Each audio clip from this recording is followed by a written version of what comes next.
She is an extraordinary woman. She worked her way from secretary to music director to program director.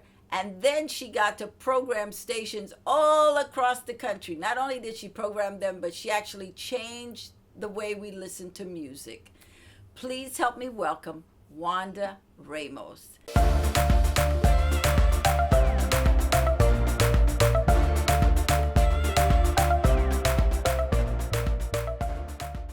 Thank you so much for watching.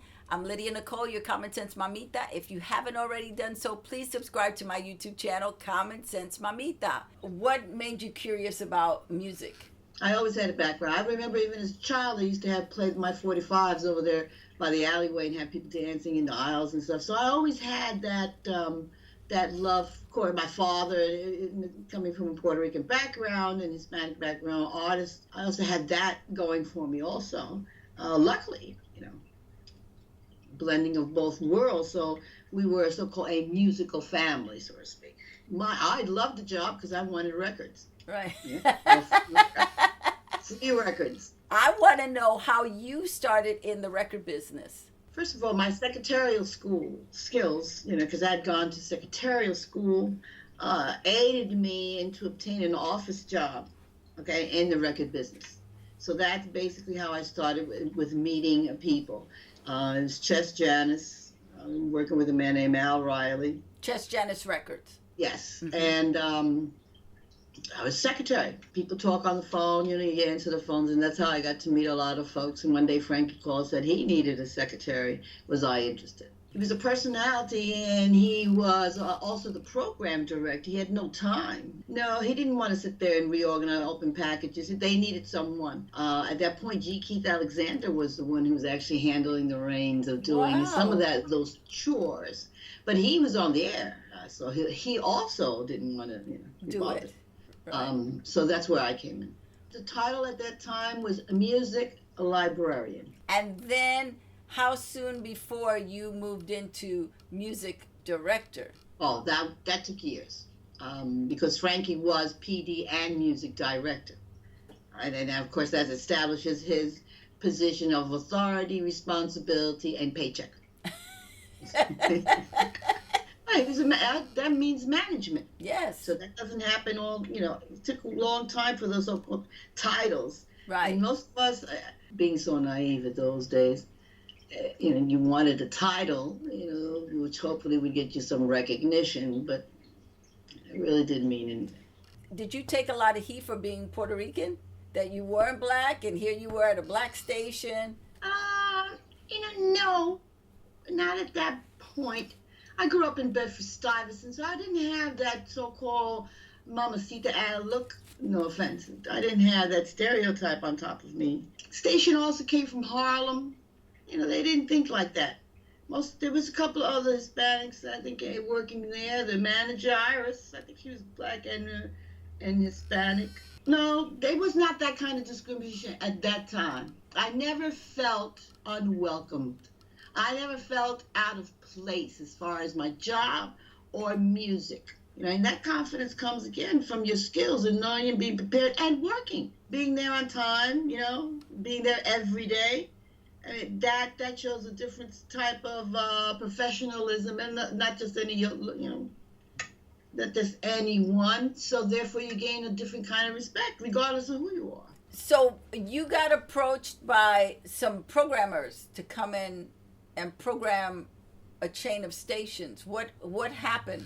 By that time, when we're talking about 77, I think, around that time, the disco music was starting to really pick up. So we were doing very well. Actually, the only ball game in town playing that kind of music along with the R&B. And so they decided, Burkhart and Abrams, who was already a syndicated company, mm-hmm. decided to take on a division of disco music. Mm-hmm. They went ahead and got that little station. I even forgot that KTU at the time, mm-hmm. But some Spanish men owned that station at that time from Spain. Like big corporate company owned that station.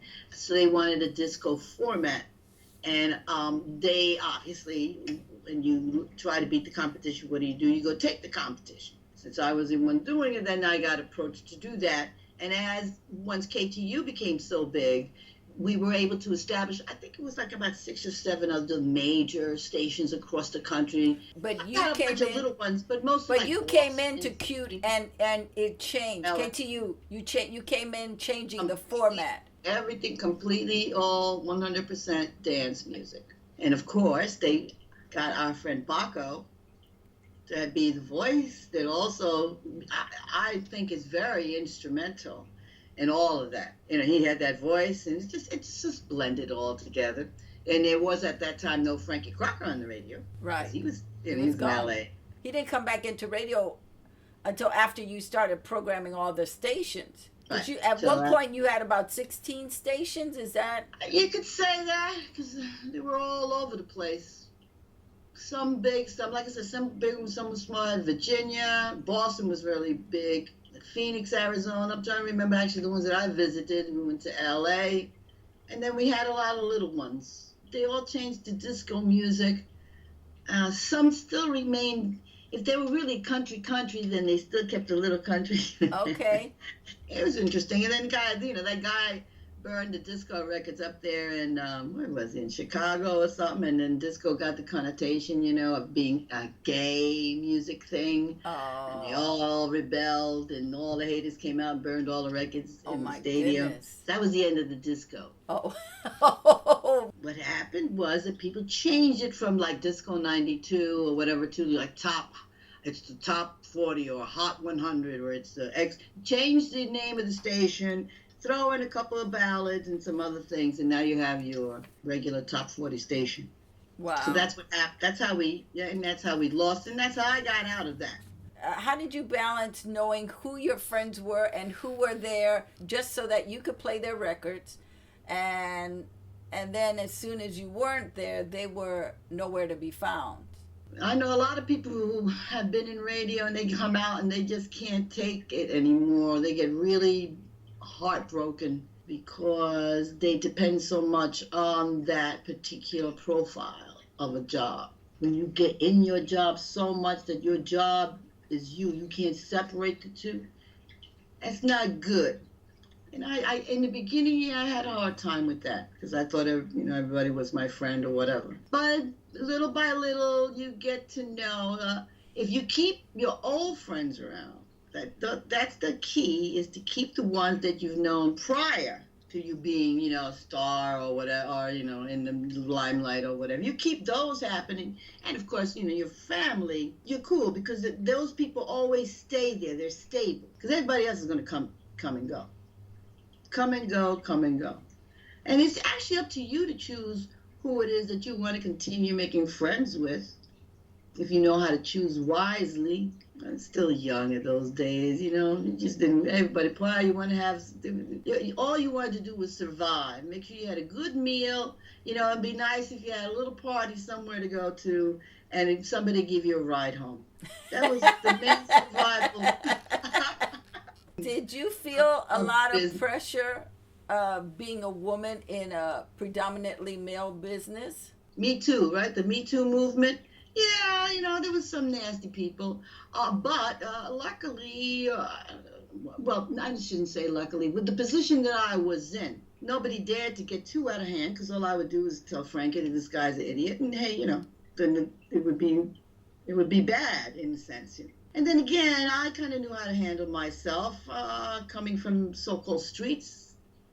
I'm not going to just let people touch me or do whatever, or, however they're nasty. There were a couple of people that come by, they'll bribe you with some money and some shit to try to go with them to some hotel or something, or some island or whatever. Yeah, it was a very man-dominated thing, and not only just in the last ladder, business ladder, but even socially. Because some people got treated much better than I did. If I would have been a man in that position, things might have been different.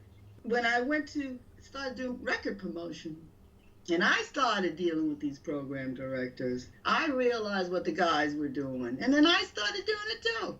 So I started taking the guys to the girly clubs and all that, and to the little casinos and stuff. Things that I never did before because nobody was taking me. Right. So I took advantage. I turned that around and had a little fun later on. Yeah. So is that what they do? Oh, is that what they've been doing? Nobody ever took me nowhere like that. Nobody ever said, hey girl, look, we got these clubs that we're going. No, never. Well, men look at women as just being the help. Mm-hmm. And therefore not of any consequence other than what they allow you to do or say in their presence. It was a lot of male domination with the promotion people, but then, after a while, women came in. One would think that a female would, be a little more compassionate or whatever. But some yes and some no. Right.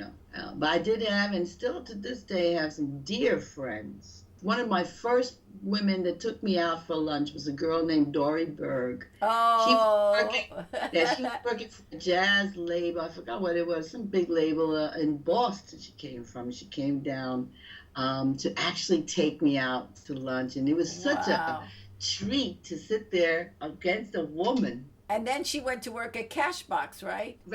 Record World, yes. Yeah. And then then came Sharon, Haywoods. And then we had Sylvia at that time.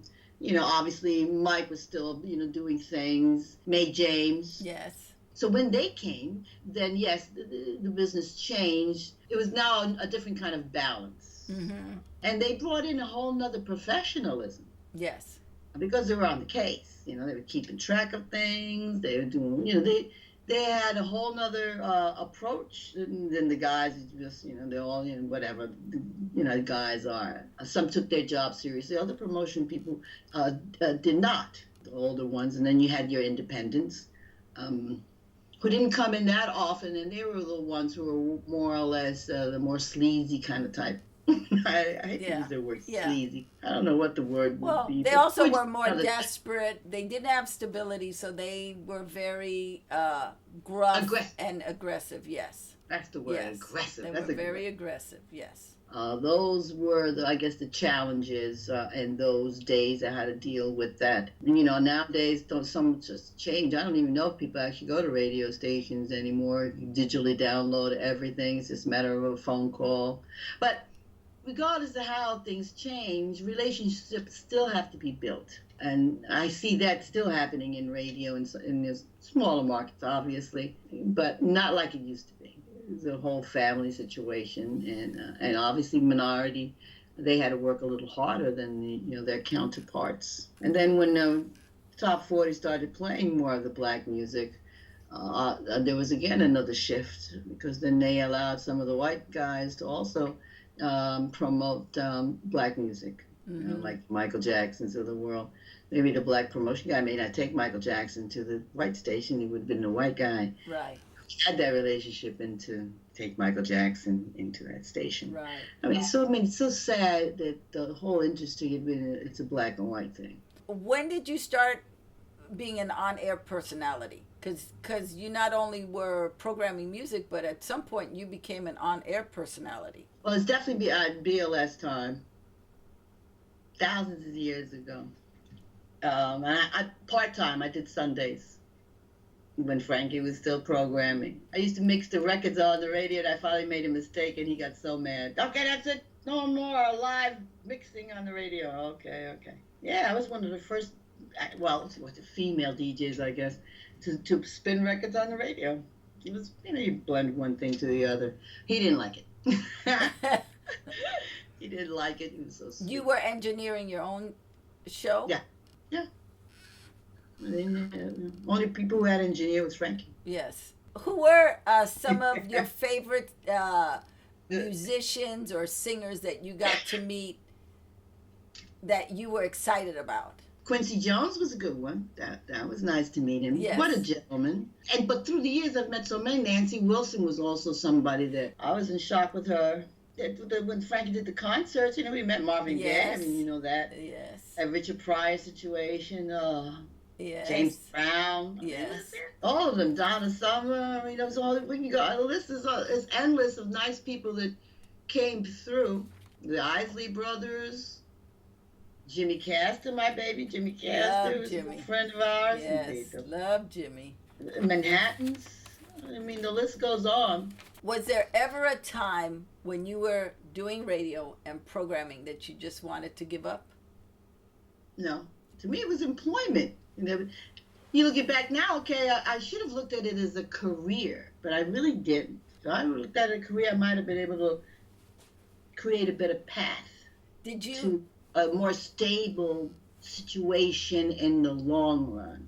in radio, what was a highlight for you?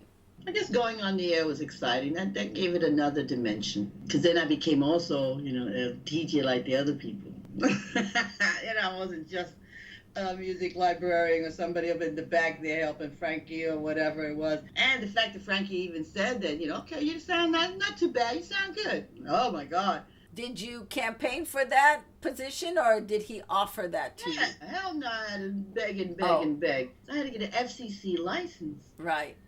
That was not an easy thing to do in those days. You got to read meters and stuff. You got to know about electricity and all electrons and all these waves. Kind of proud of it. I sometimes put it on a resume here and there that that's something that I achieved at some point, because some will realize that when you even put any kind of certificate down on a piece of paper, it means that you are disciplined enough to be able to learn the information. What are you most proud of having achieved during your radio and record days?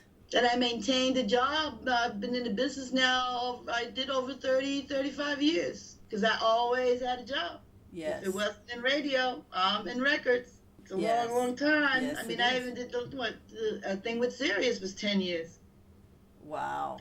Tough. It was, okay, that's a nice achievement. That's a And big achievement. not too bad. I'm still all in one piece. I Yes. got body parts. My mind is still happening. I mean, really, I went to the disco era. Half of those DJs are gone. You helped make disco commercial. It was a very happy time in radio. The music was so happy. Everybody was dancing. I mean, you were always dance. And eventually it got overwhelming too much. Everybody was in the same boom, boom, boom, boom. It's just like rap music now. It's just like, okay, and there's no differentiation between it, no uniqueness in it. So that's why it kind of like fizzled out and it just disappeared the way it was. Obviously, it's still dance music and there's still clubs that obviously have to entertain people, but they do it with beats or they do it with all other fabrication. It's not, a song being played all the way through, then mixed with another song being played all the way through. Right. It's not that anymore. Right. It's just bits and pieces of rhythms and rhymes. If you could tell your younger self something of everything that you've learned, or a few things, what would you tell your younger self? I should have gotten more of an education. I don't want to seem like a pushy, old-fashioned kind of person, but unfortunately, those little pieces of paper sometimes make a big difference in how people see you to move on. Even though I had success in radio and the station was doing good and stuff, I went to try to get a job with Rick Sklar at ABC. I didn't have the credentials. Sometimes in education, it gives you just an idea of how things function. I mean, come on, I had a high school education.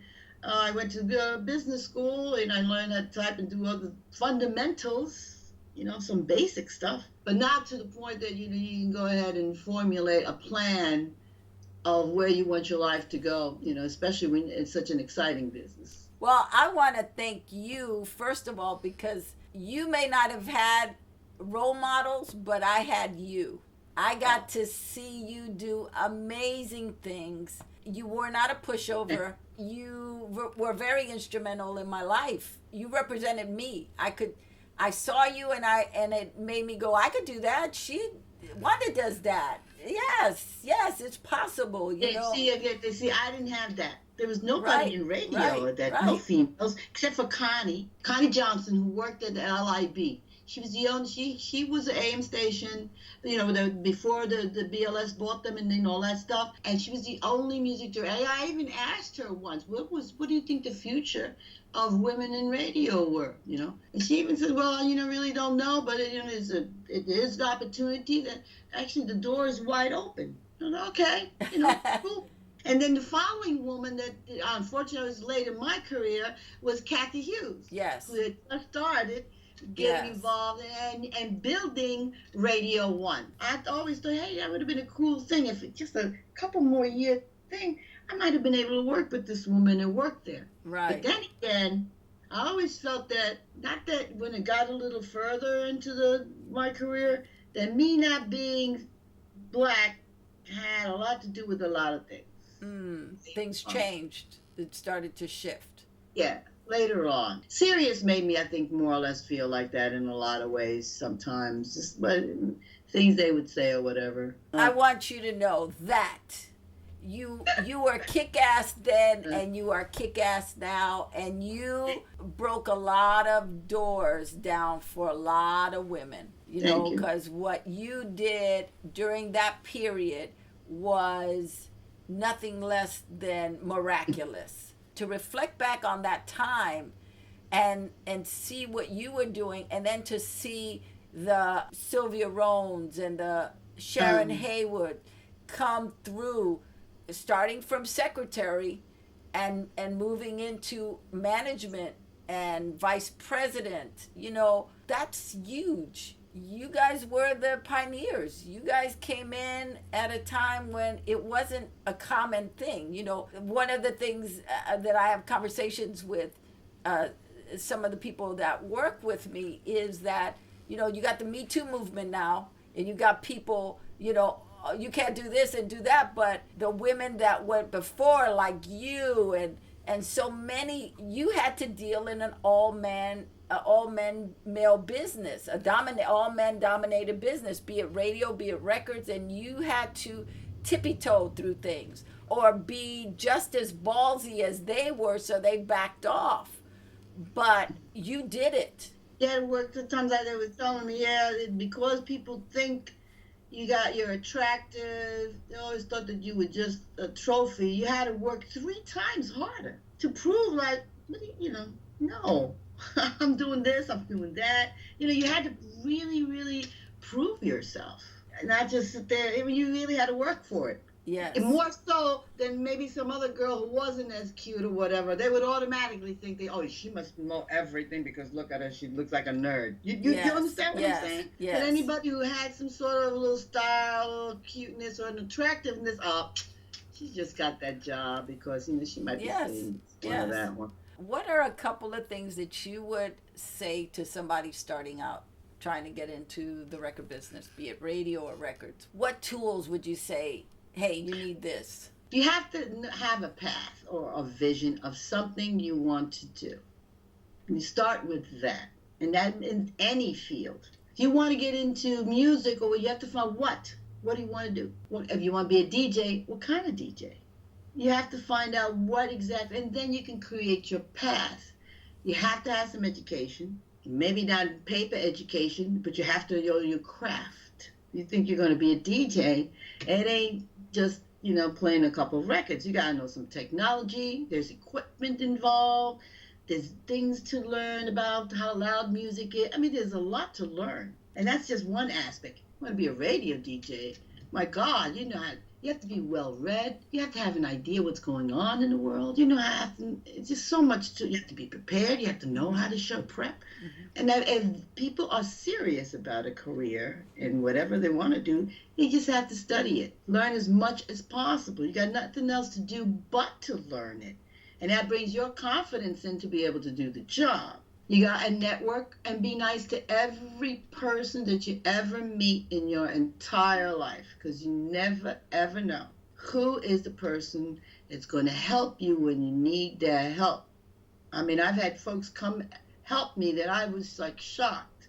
And they'll say, you know what, a long time ago, you did this and this and this. And then I've had the other, where a guy said, you were very nasty to me. You threw that record right back in my face and told me to get out of the radio station.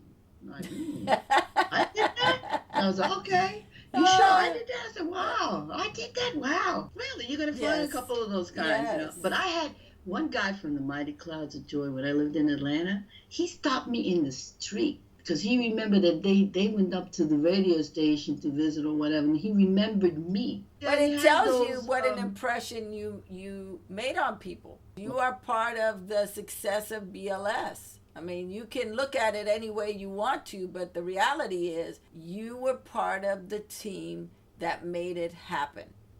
And you were consistent, from Frankie to Hal, you were there. BLS changed radio.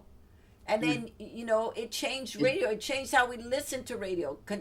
Urban Contemporary is Urban Contemporary because Frankie started a new format. And I often hear it given to Donnie Simpson, credited being the father of urban radio. But it wasn't. It was Frankie. And it breaks my heart, because he's not getting the credit as the credit is due, because he's the one who started that kind of sound, playing LP cuts and other things. Like WWRL, who was the R&B station, there was only an AM. Right. So you couldn't hear things in stereo. And it was a playlist, just the singles, whatever little 45 vinyls that were there at the time. So for him to come in and change things around and create a different kind of sound, he wanted it to be like a theater of the mind. You know how they say? He wanted it to be an experience, a good flow all the way through when you listened to the radio. I mean, and our personalities, starting with Kenny, who had a very great energy in the morning, and then you had Vi, who was just a perfect afternoon companion. Then came Frankie. Who was the most influential person to you that kind of changed your worldview when you were working in the record business, that really gave you a different... You're going to laugh, because we have to bring him in. Okay. Because the only person I can think of that has actually done more for me other than Frankie has been Ruben Rodriguez. We love Ruben. We love Ruben. Come on. He's the one who's giving me jobs in the record business. He was a good friend of mine. Even when we started in radio, we were Latin. We taught each other different things. When he would come, he'd teach me some, and I'd tell him how to, keep a notebook, follow up on people. You haven't called anybody. You didn't answer him.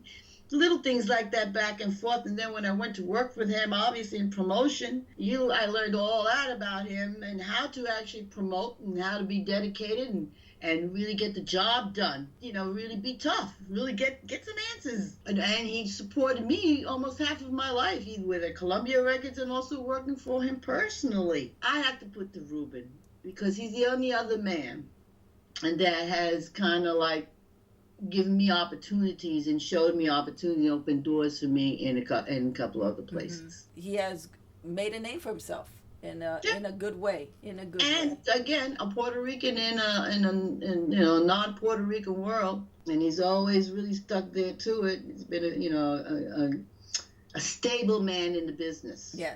Yes, he's a good success story. I just want to say thank you again, because you broke down a lot of doors.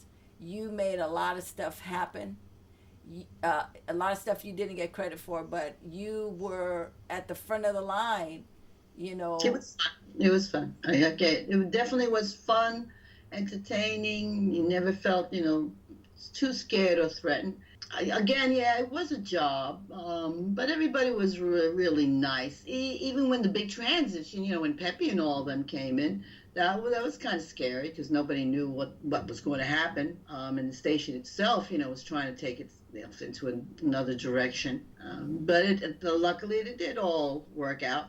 And everybody worked hard. There was no computers. There was no, little paper pushing out the commercials or anything. Mm-hmm. Getting back to the thing about people, young people, that they should not just stop at one job. Like, there's so many opportunities. If you want to get into radio, let's say, try it. If you can't get in that particular door, go through the back door. There's so many jobs and opportunity in a radio station that'll get you in there, and maybe, hey, you'll excel there, and then it gives you an opportunity to at least know of the others, and you might be able to transit into that so-called dream job that you really like. So don't discredit sometimes people who give you an opportunity.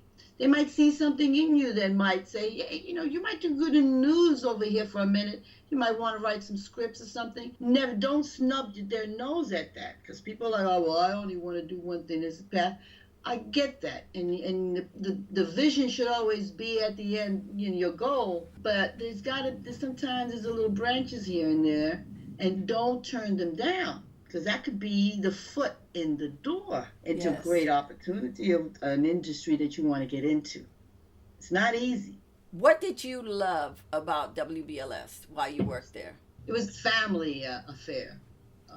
And the whole business at that time was a family affair because it was a small amount of people that you're involved with. You're happy to get there and work there and to do everybody was on the same team, so to speak. There was really no hostilities. All the jocks got along. Nobody, you know.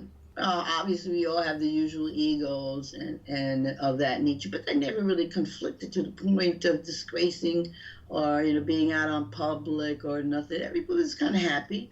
Disc jockeys have great personalities. It was a good family affair. We were the prime in playing great music, and we really mean that. He didn't play anything just to play it, regardless of where it came from. So that was fun to experiment. To see the reaction, of radio and public to things that he did or that he said, to see the people that came through, the artist, to see the artist enjoy the rewards of their airplay. Sometimes people don't realize that it meant a lot to an artist to get their record played. And then we can go on and talk about what he did, yes, with the Latin community when he finally started playing, some of it that was really, up to par and was doing well, some of the crossover records. And not just those people, the jazz people, and the so-called white crossover artists too, that he, the Joe Cockers of the world and things that he liked and that he was always able to blend in alongside of an Aretha Franklin, and anybody else. It was a great talent, and he took a risk.